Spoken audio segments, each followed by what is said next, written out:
بسم اللہ الرحمن الرحیم۔ معزز خواتین و حضرات، گزشتہ روز ہم نے لاہور میں مرکزی جلوس شبیہ ذوالجناح عاشورہ محرم الحرام 1447 ہجری 2025 عیسوی، ہم نے اس عنوان سے گفتگو کی کہ شبیہ ذوالجناح کی برآمدگی اور اختتام کے دوران زائرین، ماتمی اور عزاداروں کو تکلیف کا سامنا کرنا پڑا، لوگ مضروب ہوئے، زخمی ہوئے۔ ہم نے متولی قزلباش وقف آغا جان علی خان قزلباش اور ان کے منشی احمد عباس زیدی کے متعلق ہم نے یہ انکشاف کیا کہ یہ وہ دو لوگ ہیں جو شبیہ زیارات کے انتظام، انصرام، غفلت، لاپرواہی کے ذمہ دار ہیں۔ ہماری اس نشاندہی پر کچھ لوگ شاہ سے زیادہ شاہ کے وفادار بن کر ایشوز پر اپنی ذات کی خود نمائی کے لیے اور ہماری ذاتی مخالفت کی بنیاد پر ان لوگوں نے قومی معاملے میں مداخلت کر کے غیر ذمہ دارانہ حرکت کی۔ میں اپنی جانب سے دو ٹوک اور واضح الفاظ میں یہ کہہ دینا چاہتا ہوں کہ قزلباش وقف سمیت ہمارا کسی کے ساتھ کوئی ذاتی لڑائی، جھگڑا، بغض، عناد، کدورت یا رنجش ہرگز نہیں ہے۔ ہرگز ہماری کدورت اور رنجش نہیں ہے،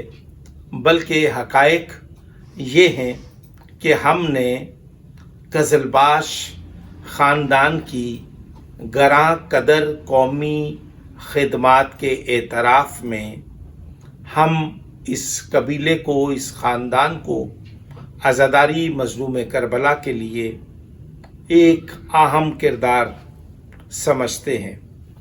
لیکن موجودہ 5ویں متولی آغا جان علی خان قزلباش کے مینیجر احمد عباس زیدی نے جو قزلباش وقف خاندان کی روایات ہیں ان کے زیر اہتمام منعقدہ مجالس، محافل، ہر معصوم کی ولادت اور شہادت کے عنوان سے، اس کے علاوہ جو عزاداری کے فروغ کے لیے مدارس دینیہ، مکتب تشیع کے افکار کی تبلیغ ترویج کے عنوان سے جتنے بڑے منصوبے جاری اور ساری تھے یا ان قزلباش وقف کے بزرگوں نے اس کی بنیاد رکھی، تو موجودہ متولی آغا جان علی خان قزلباش نے انتہائی بدترین بد فطرت منشی احمد عباس زیدی کے ایما پر اور اس کے اکسانے اور بہکانے پر آغا جان علی قزلباش نے عظیم قومی منصوبے جو قومی وقار کی بقا کی علامت تھے، جو قزلباش خاندان کے جو خاندانی خدمات ہیں اس کا وہ سبب تھے، اس کی وہ پہچان تھے، ان تمام منصوبوں کو، ان تمام پروجیکٹس کو انہوں نے ختم کر دیا۔ جامعہ امامیہ لاہور، مدرسۃ الواعظین ایمپریس روڈ نزد بی بی پاک دامن لاہور سمیت بہت سارے ایسے منصوبے ہیں جہاں پر آغا جان علی خان قزلباش کو اس سے غافل اور علیحدہ رکھا جاتا ہے. ان کو اصل حقائق، اصل تصویر بیان نہیں کی جاتی، بلکہ گورے کو کالا، کالے کو گورا، سیاہ کو سفید، سفید کو سیاہ، صحیح کو غلط، غلط کو صحیح بیان کر کے ان کی آنکھوں پر پٹی باندھ رکھی ہے. دوسری بات، قزلباش خاندان کے وقار کی بقا کی علامت خدام شبیہ ذوالجناح آغا شاہ حسین قزلباش، ان کا کردار مثالی ہے. لیکن میں یہ سمجھتا ہوں کہ اس سارے معاملے میں ان کی بے بسی اور ان کی مداخلت ہرگز نہیں ہے. ان کے جو سائز ہیں زیارات کے، ان کو زیارات کی دیکھ بھال پر جو لوگ رکھے گئے ہیں، ان کو زیارات کے معاملات میں اس طرح سے آگہی نہیں ہے، اس طرح سے وہ ذمہ داری نہیں نبھا رہے. ہم نے جو کچھ کرنا تھا، ہم نے ایک معاملے میں نشاندہی کی کہ 10 محرم کو کتنے لوگ زخمی ہوئے اور کتنی اس شبیہ زیارت ذوالجناح کے متعلق جو کچھ ہوا وہ آپ سب لوگوں نے دیکھا. سوشل میڈیا پر اس کی بہت ساری ویڈیوز وائرل ہیں، آپ دیکھ سکتے ہیں. لیکن یہ کہ شبیہ ذوالجناح کی طرف سے یہ ہو گیا، جائیے آپ ان لوگوں سے پوچھئے جو لوگ اس سلسلے میں زخمی ہوئے ہیں، جو لوگ تکلیف میں ہیں، جن لوگوں کا نقصان ہوا ہے. لیکن مسئلہ کیا ہے کہ لوگ اپنی ذات کے حصار سے باہر نکلنا ہی نہیں چاہتے. قزلباش خاندان کی خدمات کا ہم اعتراف کرتے ہیں، لیکن موجودہ متولی کی بند آنکھیں کرنے کی وجہ سے ابھی یہ جو عاشورہ محرم کے بعد 12 محرم کی سوئم امام علی مقام کی جو نیاز نواب پیلس میں ہوتی تھی، وہ نیاز کربلا گامشہ میں منتقل کر دی گئی. اور جب وہاں پہ منتقل کی گئی تو مجھے نہیں پتا کہ کیا اس کے سیاق و سباق ہیں، کیا اس کی وجوہات ہیں. لیکن اس سال جو اس سوئم کی مجلس میں اس شہر کے انتہائی مقتدر اور اہم شخصیات شرکت کرتی تھی، اس برس اس منعقدہ مجلس اعزاء جو چہلم امام حسین علیہ السلام کے سلسلے میں قزلباش وقف کے زیر اہتمام جو ہے وہ کربلا گامشہ میں منعقد ہوتی تھی، جس میں سینکڑوں ہزاروں لوگ بطور سامع، بطور زائر شرکت کیا کرتے تھے. لیکن اس برس اگر 50 افراد نے بھی شرکت کی ہو تو میں آپ کا مجرم. یہ کوتاہی کہاں پر ہے؟ قزلباش وقف نے جو بنیاد رکھی، جن منصوبوں کی، جامع امامیہ، مرزا یوسف حسین لکھنوی، علامہ حسین بخش جاڑا، سید اختر حسین شاہ کمبالوی،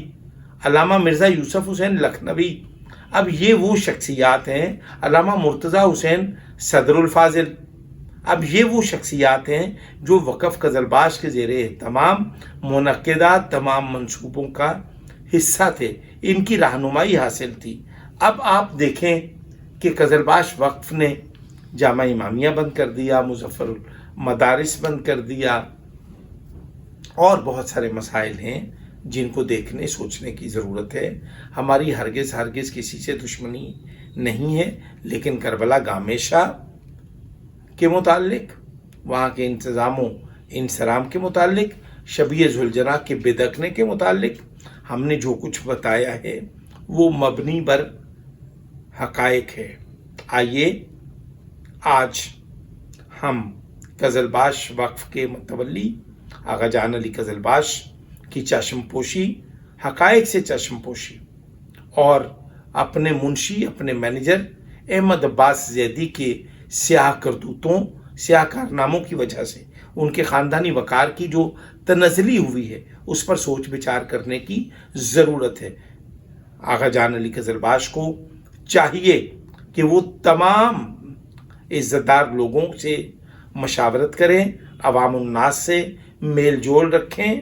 اور حسب روایت جو معاملات قزلباش وقف فلاحی بہبود کے، قومی بہبود کے، عزاداری کے فروغ کے لیے تبلیغات اور نشریات افکار آل محمد کے عنوان سے جتنے معاملات تھے ان کو چلنا چاہیے۔ اب یہ 2-4-10 لوگوں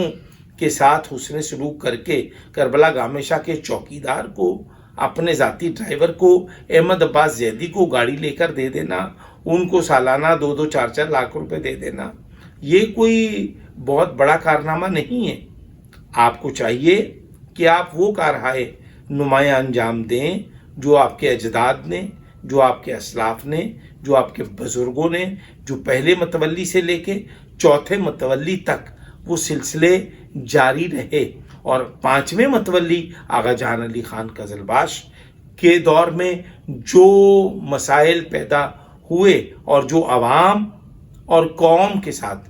آپ کے اور متولی کے درمیان اور قوم کے درمیان فاصلے بڑھائے گئے، اس کا ذمہ دار کون ہے؟ اس بابت کچھ سوچنے کی ضرورت ہے۔ بصورت دیگر ہم تو بطور مؤذن اذان بلند کر رہے ہیں، ہم اکیلے بھی رہ جائیں تو ہم حق بیانی سے اجتناب نہیں کریں گے۔ ہمیں کسی سے نہ داد چاہیے، نہ دعا چاہیے، نہ تہنیت چاہیے۔ سارا زمانہ ہمارا مخالف ہو جائے، سارا زمانہ مجھ سے متحارب ہو جائے، لیکن میں حق بیانی سے اجتناب نہیں کروں گا، چونکہ حق بیانی میں خوشنودی معصومین کا حصول آسانی سے ممکن ہے۔ لیکن اگر کوئی شخص یہ چاہے کہ میں اس کی بدماشی، اس کی مغلظات کے بکنے یا اپنے ساتھ لشکر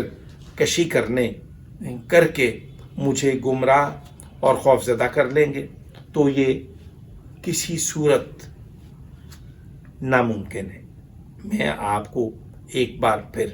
یہ عرض کرنا چاہتا ہوں کہ آئیے سوچیں اور بہت سوچیں کہ کربلا گامشہ اور وقف قزلباش کے منشی نے جو کچھ اس محرم الحرام میں انجام دیا ہے، اس کے پس منظر میں جو چھپے ہوئے حقائق ہیں وہ سمجھنے کی ضرورت ہے، وہ جاننے کی ضرورت ہے۔ بصورت دیگر ہم اس کے متعلق ایک مفصل رپورٹ